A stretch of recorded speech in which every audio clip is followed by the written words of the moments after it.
नमस्कार मेरे आत्मीय मित्रों। आज हम मूल्य तटस्थता को जानेंगे, इसकी परिभाषा जानेंगे।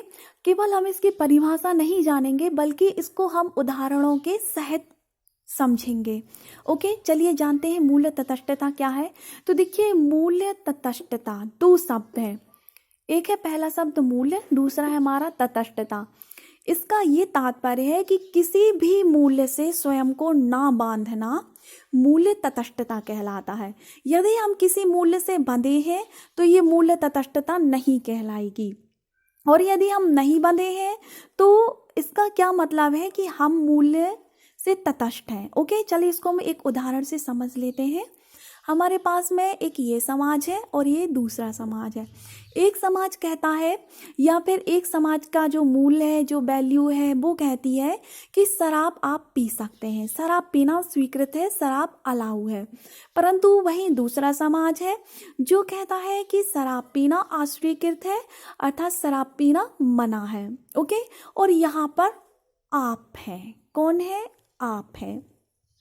देखिए, समाज के जो मूल्य होते हैं वो उनकी परिस्थितियों के अनुसार होते हैं। अब ये परिस्थितियाँ अलग अलग प्रकार से हो सकती हैं। भौगोलिक परिस्थितियाँ भी मूल्य बनाने में महत्वपूर्ण योगदान देती हैं। ओके, जो वातावरण होता है, जो पर्यावरणीय परिस्थितियाँ होती हैं, वो भी मूल्यों को निर्धारण करने में अपना योगदान देती है। इसको हम बाद में समझेंगे। अभी सबसे पहले हम इसके उदाहरण से हम स्पष्ट हो रहे हैं कि मूल्य तटस्थता क्या कहलाती है। अब देखिए, ये आप हैं। ओके, अब ये समाज कह रहा है कि शराब पीना अस्वीकृत है। अब आप यहाँ पे इसका अपना ये कारण है कि शराब ये क्यों नहीं पीते हैं। इसलिए नहीं पीते हैं क्योंकि ये क्षेत्र क्या है, गर्म है। हम देखिए इसके कारण को भी जान लेते हैं कि ये क्यों अस्वीकृत कर रहा है। क्योंकि ये क्षेत्र गर्म है। हमें पता है कि जो शराब होता है, जो उसका नेचर होता है, वो भी गर्म होता है। तो इन्होंने मूल्य क्या बना दिया है कि शराब अस्वीकृत है। देखिए, यदि ये पिएंगे, ये गर्म क्षेत्र है, यदि ये लोग शराब को पिएंगे तो सीधी सी बात है, ये बीमार पड़ जाएंगे। ये इस समाज के या फिर इस क्षेत्र के अनुकूल नहीं हो पाएंगे और इनकी तबीयत खराब हो जाएगी। इसलिए यहाँ पे शराब को अस्वीकृत करके रखा। अब देखिए, ये क्षेत्र है, तो सीधी सी बात है, क्षेत्र ही अपने आप में समाज बन जाता है। क्षेत्र के लोग भी समाज ही अपने आप में गठित हो जाते हैं। तो ये क्षेत्र क्या है, ठंडा है।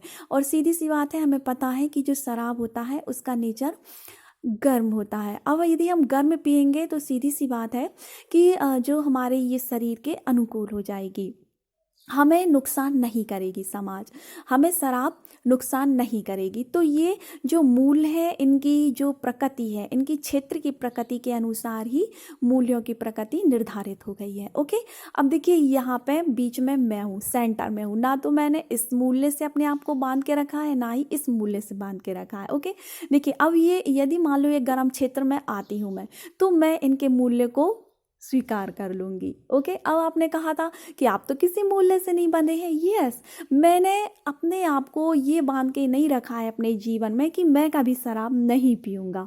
ओके, मतलब आप कभी शराब नहीं पिएंगे, आपने ये बांध के नहीं रखा है। परंतु आपने ये भी नहीं कहा है कि मैं शराब नहीं पीऊँगा। अब देखिए, यदि आप इस क्षेत्र में रहते हैं, यदि आप ये शराब पिएंगे, ओके, तो आप बीमार पड़ जाएंगे, आपको हॉस्पिटल की जरूरत पड़ जाएगी।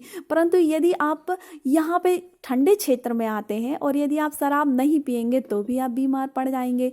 आप कई उदाहरण भी देख सकते हैं जिन्होंने शराब, कुछ लोग ऐसे होते हैं जो मूल्यों के प्रति वचनबद्ध होते हैं। उन्होंने कहा मैं शराब नहीं पीऊँगा, मतलब नहीं पीऊँगा। अब देखिए, अब जैसे कुछ जैसे हमें पता है मांस की भी प्रकृति गर्म होती है, शराब की प्रकृति गर्म होती है। अब एक आपका मूल्य क्या है, मान लीजिए आप शराब नहीं पिएंगे, मांस नहीं खाएंगे। ओके, चलिए आप इस क्षेत्र में पहुँचते हैं, ठंडे क्षेत्र में पहुँचते हैं, तो या तो आपको मांस खाना पड़ेगा या फिर आपको शराब पीनी पड़ेगी या फिर आपको दोनों पीना पड़ेगा।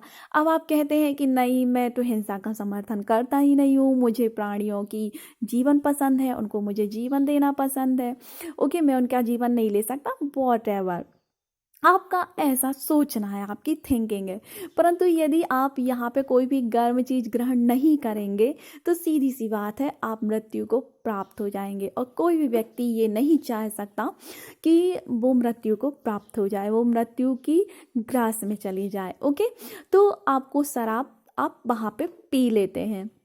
तो इसका मतलब क्या है कि आपने ना तो इस मूल्य को बांध के रखा है और ना ही इस मूल्य को बांध के रखा है।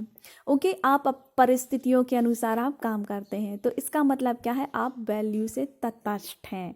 ना तो अपने आपने पूरा जीवन काल है, ना आपने इसको बंधित किया है, ना इसको बंधित किया है। इसका मतलब है मूल्य तटस्थता है, आप तटस्थ हैं इस मूल्य से। ओके, अब हम एक और दूसरा उदाहरण जान लेते हैं। चलिए, ये उदाहरण देखिए, एक ये समाज है और एक ये समाज है। ये एक दो पर मत जाइए, मैंने लिखा हुआ है कि ये समाज है और ये कौन है, आप हैं। ओके, ये समाज क्या कहता है, इसकी संस्कृति क्या कहती है, साड़ी पहनना। इसकी संस्कृति कहती है जीन्स पहनना या फिर जो भी कपड़े होते हैं, और साड़ी को अदर कपड़े ले लीजिए, वो कपड़े।